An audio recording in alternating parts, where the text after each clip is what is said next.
Můžu mluvit s tvým vnitřním dítětem?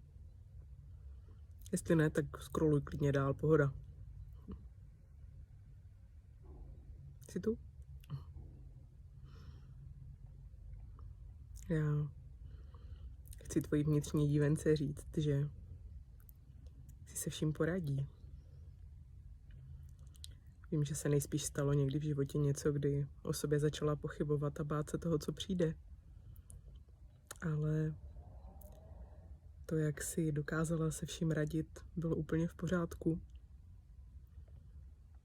A stejně tak bude v pořádku, jak si poradí s čímkoliv dalším. Nemusíš o sobě pochybovat. Neděláš nic špatně. To jenom ostatní lidi na tebe kladou svoje očekávání a představy, svoje vlastní přání, které s tebou nemají vůbec nic společného. To, jak zvládáš svůj život, je úplně v pořádku. A stejně tak bude v pořádku to, jak proběhne tvůj porod. Nemůžeš selhat.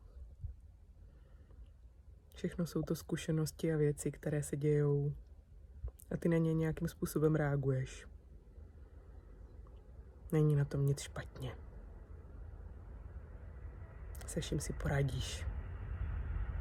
Tím jsem si absolutně jistá.